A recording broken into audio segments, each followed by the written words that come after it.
श्रीराम. आपल्या सर्वांच्या हृदयस्थ बसणाऱ्या आत्मारामास साष्टांग प्रणिपात करून गोस्वामी तुलसीदास रचित श्री रामचरितमानस या ग्रंथातील जो सप्तम सोपान उत्तरकांड याचं आपण चिंतन करत आहोत. सज्जन हो, हे आपलाच कथा चिंतन क्रमांक 1209. आपण गेल्या चिंतन प्रवाहामध्ये ऐसे ही हरि बिनु भजन खगेसा मिटईन जीवन केर कलेसा या सूत्राचं चिंतन पाहत होतो. गोस्वामीजींनी आम्हाला एक फार मोठा उद्धाराचा मंत्र सांगितला की जो भगवत भजनामध्ये आहे, जो त्याच्या स्मरणामध्ये आहे, त्याला या भगवंताची माया कधीच व्यापू शकत नाही. तो कधीही अविद्येमुळं चुकीच्या मार्गावरती पाऊल टाकू शकत नाही. हरिसेवक ही न व्याप अविद्या, प्रभू प्रेरित व्याप ही तेही विद्या. अशा पद्धतीने प्रभूंच्या प्रेरणेने जो भजनानंदी आहे तो नित्य आत्मज्ञानाच्या अवस्थेमध्ये आहे, निमग्न आहे तो स्वरूपाशी. अशा या आत्मविद्येची कला, त्याची जणू काही किल्ली भगवंताच्या भजनामध्ये आहे. भुशुंडीजी नित्य या भगवत भजनामध्येच होते आणि त्यामुळे या सगुण रूपाचा त्यांना भ्रम झाला. परंतु त्यामधून भगवंताच्या कृपेने या भजनाच्या आधारावरतीच ते कशा पद्धतीने त्यातून तरुण बाहेर पडले, त्या कथा विभागाच्या चिंतनाला सज्जनो आज आपण सुरुवात करणार आहोत. आपण कालच सर्व चौपायांचं गायन केलं असल्यामुळं आज आपण थेट कथा विभागामध्ये प्रवेश करूयात. भुशुंडीजी अयोध्येला प्रभू रामचंद्रांच्या बाललीला पाहण्यामध्ये निमग्न आहेत. दशरथाच्या अंगणात प्रभू रामचंद्र ही बाललीला, त्यांचं हे सौंदर्य, त्यामध्ये भगवंताचं असलेलं हे तत्वरूप, या सगळ्यांचा सुंदर मिलाफ गोस्वामीजींनी या शब्दांमधून बांधलाय बघा. या प्रत्येक चौपाईच्या अवतीभोवती गोस्वामीजींनी चिंतनासाठी विलक्षण अद्वैताची सूत्र आम्हाला देऊन टाकलेली आहेत. या सगुण ग्रंथाचं हे विलक्षण सौंदर्य आहे की त्याची गुह्यता आम्हाला थेट अद्वैतामध्ये घेऊन जाते. भुशुंडीजी भगवत भजनाचं महत्व या एका अद्वैत सूत्राच्या आधाराने आम्हाला सांगतायत की भगवंताची ही एकरस ज्ञानमय अवस्था जीवाला जर अनुभवायची असेल तर त्यासाठी एकच मार्ग आहे, सतत निसदिन भगवत भजनाचा. अशा या भजनाने काय होतं? ताते नास न होई दास कर, भेद भगती बाळही विहंग पर. मला समर्थांच्या मृत्यू निरूपणाची आठवण येते, ज्यामध्ये समर्थांनी किती प्रकारची लोक या जगात जन्माला येतात आणि मरतात याची आपल्याला एक खूप मोठी यादी त्या समासात दिलेली आहे. चक्रवर्ती, सम्राट, वेगवेगळ्या पद्धतीने लौकिक जगात नावाजलेली लोक, या सगळ्यांना शेवटी मृत्यूपंथाला जाणं हे एकच अंतिम सत्य त्यांच्या जवळ आहे. महाथोर ते मृत्यूपंथेचे गेले, किती एक ते जन्मले आणि मेले. अशा या सर्व भूलोकातील जीवांना जो या मृत्यू मार्गावरती चालावं लागतं, त्यामध्ये एकच असं तत्व आहे जे या मृत्यूवरती विजय मिळवतं. समर्थ म्हणतात, असो ऐसे बहुतची गेले, परंतु एकची राहिले, जे स्वरूपाकार झाले. अशा पद्धतीने आत्मज्ञानी जे आपल्या स्वरूपाशी निमग्न आहेत तेच या मृत्यूवरती विजय मिळवू शकतात. आणि तेच पद भजनाच्या आधाराने, सगुण भक्तीच्या आधाराने भक्ताला प्राप्त होतं. त्यामुळे तो देखील कधीही या मृत्यूपंथाच्या आधाराने नष्ट होऊ शकत नाही. ता ते नास न होई दास कर. जो भगवंताचा दास आहे. कोणाला म्हणायचं दास? दासाच्या फक्त शब्दाला उलट केलं की दास ठरतो. जो सदा या भगवत स्मृतीमध्ये आहे, स्मरणामध्ये आहे, भजनामध्ये आहे, सेवेमध्ये आहे, असा भगवंताचा दास हा देखील कधीही मृत्यूपंथावरती जात नाही. तो कधीही नष्ट होत नाही. आणि हेच सत्य आहे सज्जनो. आणि त्यामुळं आज या महाराष्ट्राचं हे वैभव आहे की संत इतके शताब्दी उलटून जात आहेत, तरी देखील आजही आम्हाला मोगऱ्याच्या नुकत्याच उमललेल्या टवटवीत फुलासारखे प्रसन्न अनुभवायला येतात. कारण हे हरीचे दास कधीच नष्ट झालेले नाहीत. खरं तर या संतांना थेट भगवंत आपल्या वैकुंठामध्ये तद्रूपतेने स्थान देऊ शकतो, तेवढा अधिकारच आहे संतांचा. परंतु ज्याप्रमाणे शरभंज ऋषींनी भगवंत जेव्हा त्यांना दर्शन देतोय आणि ते स्वतःच्या साधनेने ब्रह्मलोकापर्यंत जाऊ शकतात, परंतु अशा वेळेला शरभंज ऋषी मात्र भेद भक्तीच्या आधाराने पुन्हा मनुष्य जन्मच भगवंताकडून मागून घेतात की अरे या भेद भक्तीच्या आधाराने जे प्रेम मला तुझ्या नामामध्ये येतंय ते वैकुंठामध्ये कुठे येणार भगवंता. त्यामुळे गुण गाई न आवडी, गुण गाई न आवडी. आम्हाला तुझं नामस्मरण करण्यासाठी तुका म्हणे गर्भवासी सुखे घालावे आम्हासी. हे प्रभो, आम्हाला तुझ्या या सगुणाचंच प्रेम, तुझं नाम यासाठी पुन्हा पुन्हा जन्म घ्यावासा वाटतो. हीच सज्जन हो भेद भक्ती आहे, जी खरं तर अभेदत्वानेच प्राप्त झालेली आहे. या अभेद भक्तीच्या अधिकारी असलेल्या संतांनी आपल्याला जेव्हा जेव्हा स्वातंत्र्य मिळाले, काय मागायचंय काय मागायचंय, त्यावेळेला भगवंताचं गुणगान करण्यासाठी भेदभक्ती मागून घेतलेली आहे. हे आहे नामाचं महत्व. बघा, आपण आपल्या जीवनाचं खरं मूल्यांकन या चौपाईच्या आधाराने करायला हवं की ज्या भगवंताच्या नामस्मरणासाठी, भजनासाठी संत पुन्हा पुन्हा देह मागून घेतात, तो देह मात्र मी आज लौकिकाच्या गोष्टींमध्ये कसा वाया घालवतोय. हे भगवत भजन जो खरं तर या मनुष्य जन्माचा प्राण आहे, आपण त्यालाच न्याय देत नाहीये. ही गुरु किल्ली आहे, हा सद्गुरूचा अनुग्रह आहे. त्यासाठी आम्ही म्हणून जन्माला आलोय. अशा या भगवत भजनाचं हे महात्म्यच जणू काही आम्हाला ही चौपाई सांगून जाते. प्रभू रामचंद्र राजा दशरथाच्या अंगणात खेळतायत आणि हे छोटेसे बाल भुशुंडी एका कावळ्याच्या रूपामध्ये, एका बाल कावळ्याच्या रूपामध्ये भगवंताच्या अवतीभोवती घुटमळतायत. प्रभू रामचंद्र जेव्हा जेव्हा भुशुंडींच्या जवळ अशा पद्धतीने जातायत आणि भुशुंडी त्यांच्यापासून लांब उडून जातात, मग मालपुवा दाखवून भगवंत त्यांना पुन्हा खाली बोलून घेतोय. भगवंताच्या चरणांवरती डोकं टेकवावं म्हणून भुशुंडी पुढे जातायत, प्रभू रामचंद्र पळून जातायत. हे सगळं बघितल्यानंतर भुशुंडी एका भ्रमित नजरेने प्रभू रामचंद्रांच्याकडे पाहतायत की प्रभू ही काय लीला आहे, आपण नेमकं काय सांगू इच्छित आहात. भगवंताने भुशुंडींची ही व्याकुळता बघितली आणि भगवंताने एक अत्यंत सुंदर स्मित हास्य भुशुंडींच्याकडे टाकलं. बिहसे सो सुनु चरित विशेषा.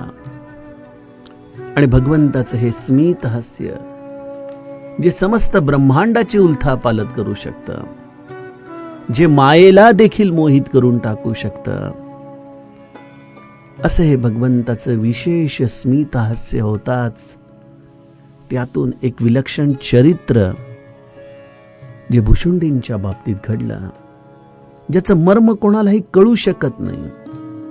गोस्वामीजी म्हणतात, तेही कौतुक कर मरमुन काहू, जाना अनुजन मातु पिताहू. या खेळाचं मर्म हे कोणीही जाणलं नाही. प्रभू रामचंद्रांच्या बरोबर त्यांचे सवंगडी होते, त्यांचे लहान भाऊ होते, आजूबाजूलाच माता होत्या. राजा दशरथ देखील नित्य या बाललीला पाहण्यासाठी तिथंच उपस्थित असायचे. यांच्यापैकी कोणालाही प्रभू रामचंद्र आणि भुशुंडीचं नातं कळू शकलेलं नाही. या दोघांमध्ये चाललेला हा मूक संवाद कोणाला कळू शकलेला नाही. आणि भगवंताने तिथं भुशुंडींच्या बरोबर केलेली लीला देखील कोणालाही कळू शकलेली नाही.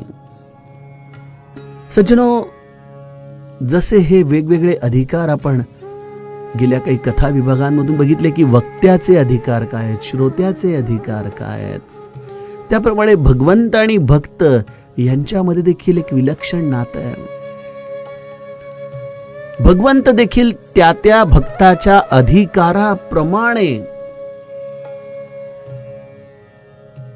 त्याच गोष्टींमधून भक्ताला नवनवीन अनुभव देत असतो. पूज्य बाबा बेलसर यांची आठवण येते. त्यांचा एक आयुष्याच्या अंतिम टप्प्यामधला सुंदर प्रसंग आपल्या देखील वाचनामध्ये आला असेल की जेव्हा बाबा आपल्या शेवटच्या वर्षामध्ये गुलालाचं निरूपण करून गोंदवल्यातून निघणार होते, त्यावेळेला ते समाधीच्या समोर आले आणि श्री महाराजांची त्यांनी कळवळून प्रार्थना केली. तेव्हा बाबांच्या बरोबर 7-8 जण, त्यांच्याबरोबर नेहमी असलेले त्यांचे अनुयायी, ते देखील समाधीच्या समोर उभे होते. आणि बाबांनी श्री महाराजांना केवळ एकच प्रार्थना केली की आपण सांगितलेला निरोप मी योग्य पद्धतीने सर्वांना सांगितला ना, माझी ही सेवा आपल्यापर्यंत पोहोचली ना, याची मला काहीतरी प्रचिती द्या. आणि त्यावेळेला क्षणात बाबा आपल्या डोळ्याच्या समोर हात आणू लागले. जणू काही एखाद्या दिव्य प्रकाशाला आपले हे डोळे सहन करू शकत नाहीत, तशी त्यांची अवस्था झाली. आजूबाजूची लोक जशी उभी होती तशीच उभी होती. आणि त्यानंतर पूज्य बाबांनी त्यांचा हा अनुभव पुण्यामध्ये परत आल्यानंतर, मुंबईला दुसऱ्या दिवशी निघायचंय, त्या दिवशी संध्याकाळी आमच्या डॉक्टर भावकरांना सांगितला की तुम्हाला माझा एक अनुभव सांगतो की आपण सगळे खाली गेलो असताना मी श्री महाराजांची अशी प्रार्थना केली आणि एका निळाशार शीतल प्रकाशाने समस्त समाधी मंदिर भरून गेला. तो निळाशार प्रकाश हा इतका विलक्षण होता की त्याची आभा माझ्या डोळ्यांना देखील सहन होईना, म्हणून मी माझे डोळे जणू काही मिटायचा प्रयत्न करू लागलो. आता बघा, त्याच वेळेला उपस्थित असलेल्या इतर सर्व व्यक्तींना त्या गोष्टीचा अनुभव आला नाही, कारण भगवंत हा ज्याच्या त्याच्या अधिकाराप्रमाणे त्यांना अनुभव देतो. इतर सर्वजण तरी तिथे उपस्थित असले तरी त्या प्रत्येकाला त्याच श्रेष्ठतेचा अनुभव मिळेल याची आपल्याला खात्री देता येऊ शकत नाही. इथं भुशुंडी देखील या सगळ्या चराचरामध्ये, या राजा दशरथाच्या अंगणामध्ये असलेल्या अनेक जीवांपैकी एक जीव, परंतु प्रभू रामचंद्रांनी भुशुंडींना जो अनुभव दिला त्याचं मर्म ना राण्यांना कळालं, ना सवंगड्यांना, ना भावंडांना, ना राजा दशरथाला, ना तिथं उपस्थित असलेल्या व्यक्त अव्यक्त चेतनांना. काय घटना घडली? प्रभू रामचंद्रांनी जेव्हा भुशुंडीच्याकडे स्मित हास्य केलं आणि ते पळू लागले, त्यावेळेला भुशुंडी प्रभू रामचंद्रांच्या पासून थोडंसं अंतर राहिले म्हणून जवळ जाण्याचा प्रयत्न करतोय. त्या दिवशी झट दिशेने प्रभू रामचंद्र वळले आणि त्यांनी आपल्या हात पुढे केला भुशुंडींना पकडण्यासाठी, त्यांना हात लावण्यासाठी. आपल्याला भगवंत पकडू इच्छितोय, आपल्याशी खेळू इच्छितोय असं जाणून भुशुंडींनी आकाशामध्ये उड्डाण केलं आणि त्यांच्या मागे रांगत रांगत प्रभू रामचंद्र आपला हा अतिशय सुंदर हात, ज्याचे चरणतल लाल लाल आहेत, असे बालरूप प्रभू रामचंद्र रांगत रांगत भुशुंडींना पकडण्यासाठी आपला हात वरती करतायत आकाशामध्ये. बघा, आता एक कावळा पटकन झेपावतोय, किती क्षणामध्ये तो प्रभू रामचंद्रांच्या पासून लांब जायला हवा, होय की नाही? परंतु गंमत अशी झालेली आहे की प्रभू रामचंद्रांनी भुशुंडीला पकडण्यासाठी आपला हात वरती केला आणि भुशुंडी देखील आकाशामध्ये उड्डाण करतायत आणि थोडंसं मागं वळून पाहतायत. आणि त्यांना काय दिसलं? तब मैं भागी चलेऊ उरगारी, राम गहन कह भुजा पसारी. हे सर्पशत्रू गरुडजी, तेव्हा मी पळून गेलो, कारण मला असं वाटलं की प्रभू रामचंद्र मला पकडू पाहतायत, माझ्याशी खेळू पाहतायत, म्हणून मी पुन्हा त्या झाडाच्या फांदीवरती जाऊन बसावं एवढ्याच भूमिकेने उड्डाण केलं. परंतु बघतो काय, मागं वळून पाहतोय तर प्रभू रामचंद्रांचा हात माझ्या मागं येतोय. राम गहन कह भुजा पसारी. प्रभू रामचंद्रांनी लांबवलेला हात, मी जसा जसा आकाशामध्ये उंच उडत होतो तसा तसा तो हात, तो श्रीहरीचा हात माझ्या जवळ येतोय. भगवंत जणू काही माझा पाठलाग करावेत त्याप्रमाणे त्यांचा हात माझ्या जवळ येत होता. मी जीवाच्या आकांताने उडत होतो. मला असं वाटलं की अरे, हे नेमकं घडतंय तरी काय? हे छोटेसे बाललीला करत असलेले प्रभू रामचंद्र, त्यांचा हात एवढा लांब होतोय तरी कसा? मी देखील माझ्या सर्व साधनेच्या बळावरती एक फार मोठं उड्डाण घेतलं. विचार केला की कुठल्याही परिस्थितीत प्रभू रामचंद्रांचा हात आपल्यापर्यंत पोहोचता कामा नये. आपण सगळी शक्ती लावूयात आणि त्याप्रमाणे भुशुंडी ब्रह्मलोक लगी गयऊ मैं, चितयऊ पाछ उडात, जुग अंगुल कर बीच सब, राम भुजहि मोहितात. अशा पद्धतीने भुशुंडी उडता उडता उडता या पृथ्वी तलापासून बाहेर पडलेले आहेत. पृथ्वी तलापासून बाहेर पडत पडत ब्रह्मलोकापर्यंत जात आहेत.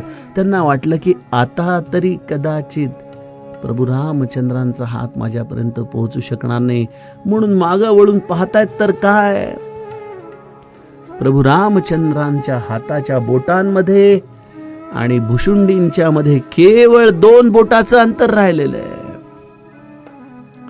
भुशुंडींनी विचार केला की अजूनही शक्ती लावावी, आणखीन आपण उत्कटतेने उडावं, म्हणून सप्ताबरन भेद करी, जहां लगे गती मोरी, गयहु तहां प्रभु भुज निरखी, व्याकुल भयऊ बहोरी. उडता उडता ब्रह्मांड जणू काही संपायची वेळ आली. हे ब्रह्मांडाच्या भोवती असलेल्या 7ही आवरणांचा भेद करून जिथपर्यंत म्हणून माझी गती होती तिथपर्यंत मी गेलो. परंतु जिथं जिथं जातोय, मागं वळून पाहतोय, प्रभू रामचंद्रांचा हात तेवढाच 2 बोट माझ्यापासून माग आहे. सज्जनो, ही काय कथा आहे नेमकी? काय सांगू इच्छित आहेत भुशुंडी? बघा, ज्या भुशुंडींना या सगुण रूपाच्या या लीलेमधून भ्रम झाला, आमच्यासारख्या सामान्य जीवांना भुशुंडींच्या या लीलेचं चरित्र वाचताना देखील भ्रम होऊ शकतो की हे नेमकं आहे तरी काय. सज्जनो, सगळं मर्म सप्ताबरन भेद करी, जहां लगे गती मोरी या दोह्याच्या प्रथम चरणामध्ये दडलेलं आहे. बघा, समर्थ दासबोधामध्ये आपल्याला सूत्र देतात, पिंडी ते ब्रह्मांडी. जे आपल्या देहामध्ये आहे तेच या ब्रह्मांडामध्ये आहे. यष्टी समष्टीचा देखील सिद्धांत अशाच पद्धतीने मांडला जातो. आता आपण आपल्यापासून जर सुरुवात केली आणि या ब्रह्मांडाकडे पाहू लागलो तर सज्जनो, या भूलोकावरती 7 खंडप्राय, ज्याला कॉन्टिनेंट्स म्हणतो, अशा पद्धतीने 7 कॉन्टिनेंट्स आहेत. अमेरिका म्हणजे उत्तर अमेरिका, दक्षिण America, Africa, Europe, Asia, Australia आणि अंटार्क्टिका, असे 7 खंड हे या पृथ्वी लोकावरती भौगोलिक रचनेच्या आधाराने आपल्याला दिसतात. आपण काय बघतोय? सप्ताबरन भेद करी, 7 आवरणांचा भेद करून जिथपर्यंत माझी गती होती तिथपर्यंत मी गेलो.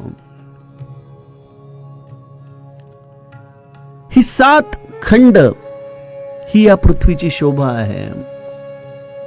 या 7 खंडांना लागून 7 संलग्न समुद्र देखील आहेत. आपल्याकडं या 7 समुद्रांची नावं आपण अनेकदा वाचत असतो. प्रशांत महासागर, अंटार्क्टिका किंवा अंटार्क्टिक महासागर ज्याला म्हणतात, अरबी समुद्र आहे. अशी वेगवेगळ्या प्रकारची आपण समुद्रांची 7 नावं या भूतलावरती ऐकत आलेलो आहोत. त्याचप्रमाणे या पृथ्वीच्या पासून आपण जर बाहेर जाऊ लागलो तर या पृथ्वीच्या बाहेर ब्रह्मांडामध्ये देखील 7 समुद्रांची रचना ही आपल्या इथं धर्मशास्त्रामध्ये मांडली जाते. एक समुद्र आहे जो शुद्ध जलाचा या रूपाने आपण बघतो. एक समुद्र आहे तो खाऱ्या पाण्याचा आहे. एक समुद्र हा उसाच्या रसाचा आहे, तर एक समुद्र हा दारूचा आहे. एक समुद्र हा तुपाचा आहे. एक समुद्र ताकाचा आहे. एक समुद्र दुधाचा आहे. या आपल्या धर्ममान्यता ज्या वेगवेगळ्या स्कंद पुराणांमधून आपल्याला दिसतात, सज्जनो, याची आज आपल्याला अनुभूती नाही, परंतु ज्या संत सज्जनांनी याची अनुभूती घेतलेली आहे त्यांच्या या सर्व अनुभवांना आपण अव्हेरू देखील शकत नाही. बघा, आज आपण ग्रहण काळ काढण्यासाठी कितीतरी प्रकारचे कम्प्युटरवर कॅल्क्युलेशन करूत, मॉडेल्स तयार करूत. मला सांगा काय होतं आपल्याकडं. परंतु आपल्या जुन्या ऋषी मुनींनी ग्रहण कधी होणार याचं अचूक निदान आपल्याला योग्य दिवशी योग्य वेळेला कशा पद्धतीने ते ग्रहण होणार आहे इतक्या अचूकतेने सांगून ठेवलं. कुठल्या दुर्बिणी होत्या त्यांच्याकडे, कुठली मॉडेल्स होती,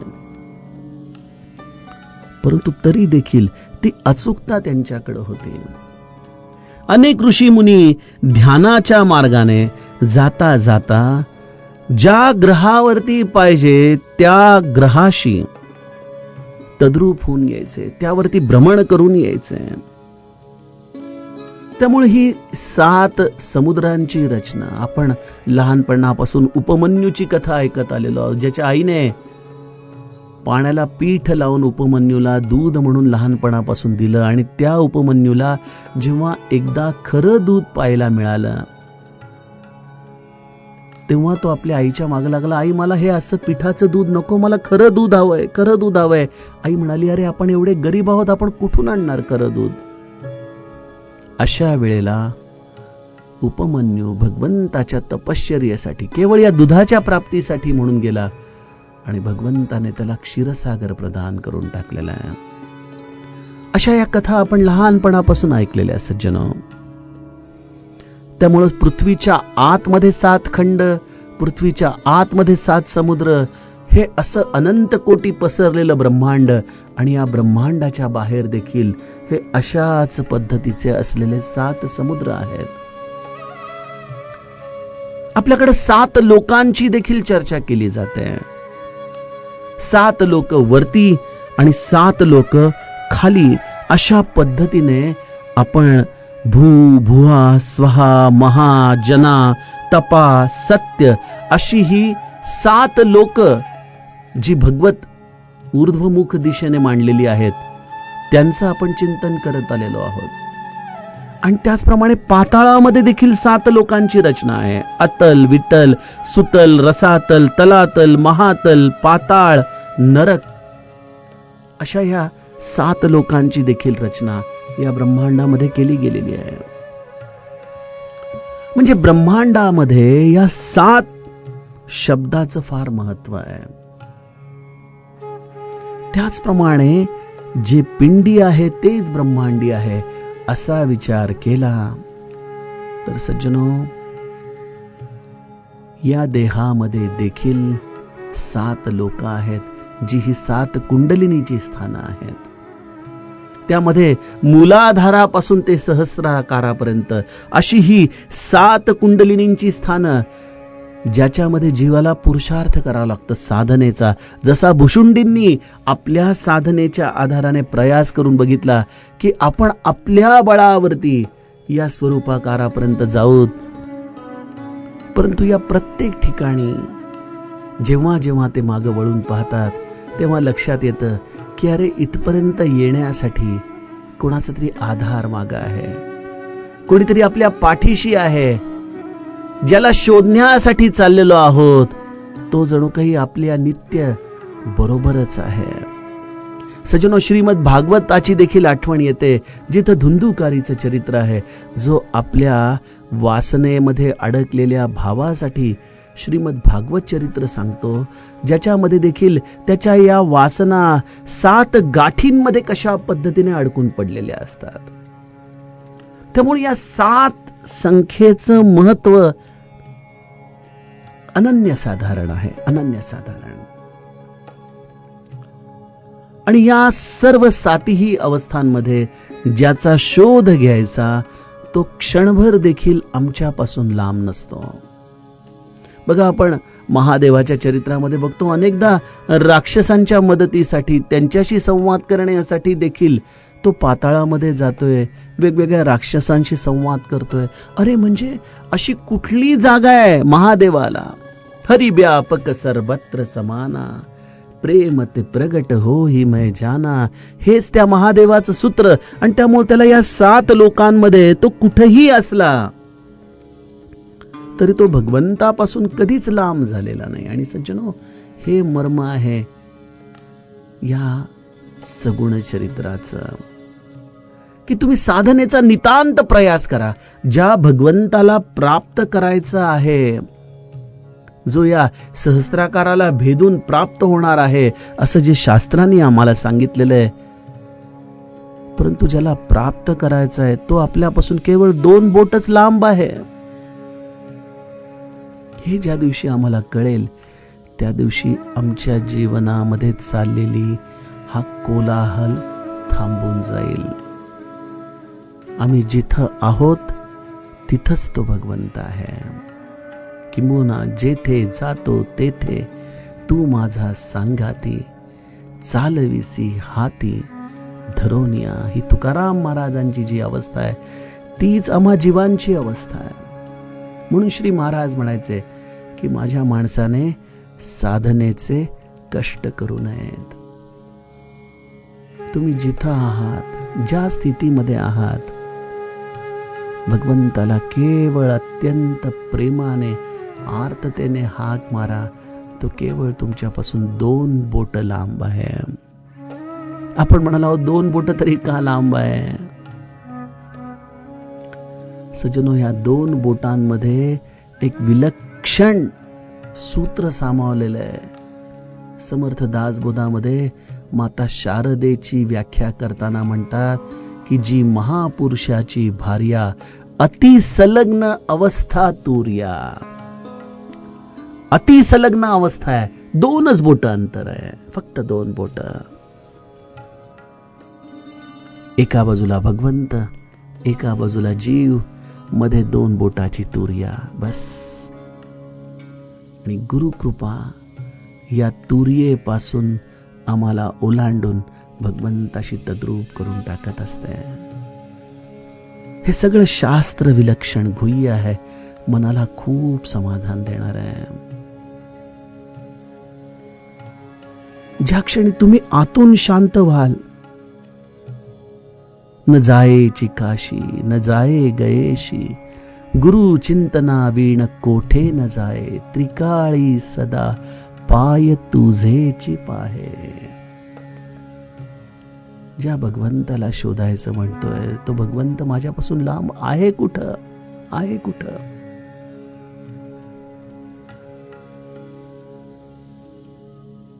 हे ज्याला सूत्र कळालं तो खऱ्या अर्थाने शिवरूप झाला. महादेवाने हे सूत्र ब्रह्मदेवांना समजावून सांगितलं की फार भगवंताला शोधण्यासाठी कष्ट करू नका. तुम्ही जिथं आहात, ज्या अवस्थेत आहात, तिथूनच केवळ भगवंताला अत्यंत प्रेमाने कळवळून हाक मारा. तो त्याचं 2 बोटांच्या इतकं असलेलं अंतर तुम्हाला दाखवून देईल. कृपाळूपणे अल्पधारिष्ट आहे. का? कारण सदा सर्वदा देव सन्निध्य आहे. हे सूत्र आहे सज्जनो. माझा राम त्रेतायुगात नाही, माझा राम अजूनही कुठल्या युगामध्ये शोधायची गरज नाही. माझा राम आत्ता या क्षणी माझ्या बरोबर आहे. केवळ 2 बोटांतरावरती. कळवळून आर्ततेने हाक मारली तर त्याला शोधायला जाण्यासाठी कुठंच जावं लागणार नाही. घर बसल्या राम बैठे, ही जी संतांची अनुभूती आहे, जी स्मरणातून प्राप्त होते, जिथं साधनेचे कष्ट संपतात, जिथं केवळ विश्राम विश्राम आणि विश्राम अशी एक अपार शांतता जीवाला प्राप्त होते. सज्जनहो, हे आहे या भगवंताचं खरं अस्तित्व. यातील पुढील कथाभाग आपण आता उद्याच्या कथा विभागामध्ये बघूया. जानकी जीवन स्मरण जय जय.